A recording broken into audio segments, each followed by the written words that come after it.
Welcome to the Fantasy Pitching Planner, Lauren Shehadi, Eric Mack. Before we get started, Mac, I have found out a very interesting fact about you since we're talking baseball. Uh-oh. He plays softball 5 days a week. Oh man, everybody criticizes me for that, but I think it's great. It's a labor of love in fantasy, and it's a passion to get out there and pretend like I can actually do what all those people do. I think you will do great. All right, Cards ace Adam Wainwright coming off the DL. How's he looking? He's not looking great, but it's a good sign that they're going to use him as a starter. Personally, I think he would be just as good in fantasy leagues as a closer, but they've decided to slot him as a starter in struggling Joel Pinero's spot. So Wainwright is good to go on Friday and then in fantasy week 22. So I think you can use him in any league right now. Let me ask you this, Emac. Why did La Russa decide on Wainwright? Well, I think he was looking at the struggles of Pinheiro, and then he was looking at the success of Chris Perez as the closer, the rookie. Throws hard, has good stuff, and hasn't really been bad yet. So they're going to give Perez the look. With Jason Isringhausen perhaps out for his career and definitely out for the season, Perez is the closer now, and I think you're getting good value if you have Chris Perez and Adam Wainwright on your fantasy team. All right, what about Josh Beckett? They keep pushing back his start, keep pushing it back. Tuesday looks like it could be the day against the Yanks. Then again, it might not be. So we don't really know what's going on with Josh Beckett. Josh Beckett doesn't know, and the doctors don't even know, so I can't pretend to know. And you probably shouldn't try to trust him as a two-start pitcher. With a day off Thursday and the following Monday, the Red Sox do not need to start him.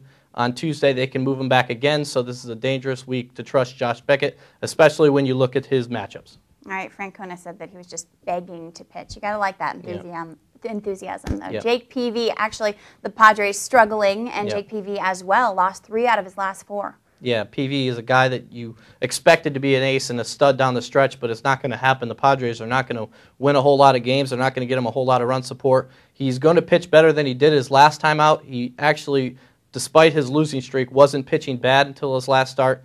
So he's a guy you can trust in deeper leagues, but he's not going to be a real consistent winner for you. It's a little frustrating, but there's nothing you can do about it at this point. All right, Peavy not looking so good. Myers, on the other hand, looking very good. Yeah, when they sent him down to the minors like a few years ago, he came back and he looks like a renewed person. I like the 9 strikeouts in his last start. That means his stuff is good, his velocity's back, his shoulder's not a problem. It is a curious situation when they move pitchers from relief to the starter to relief to starter. It damages your shoulder. It happened to Jabba Chamberlain. It happened to Brett Myers. But now Myers' shoulder is getting back to normal. I think he's a guy you can trust in all leagues. It's good to be in the majors, huh?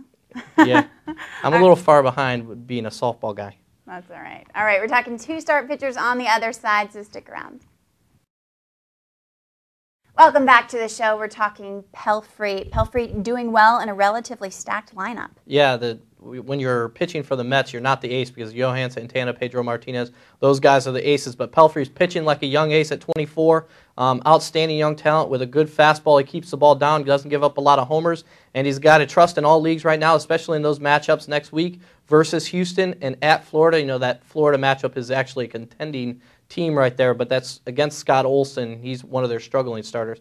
Now, Kevin Millwood, he pitched well in his last start, and he's not a guy I would trust, though. You can't trust that guy with the bad season he's had. The Rangers can score runs for him, but owned in only 20% of leagues, he's not a guy I would start in mixed leagues at all. Ignore his last start. He's had an injury-plagued season for sure. All right, 2-start sleepers. Jeff Francis, a rough season for him. Yeah, 3 wins after a 17-win season a year ago. I said a couple weeks ago when he was a 2-star pitcher, this is a guy who could be real big down the stretch. And look at those matchups he has at San Francisco versus San Diego. His last 2 starts he had against contending teams in his division. Those are the bottom feeders in his division. That's a better situation for him. So I think you can trust him. Brian Muller's a journeyman starter that was a long reliever to start the year. I don't necessarily trust him, especially at the Mets and versus the Cardinals, 2 contending teams. But he's been pitching very well right now. He's on a little winning streak, and if you're in deeper leagues, you might as well give him a look. All right, it's worth a look. All right, thanks, E-Mac. Appreciate it. He knows his stuff, so come back and see us next.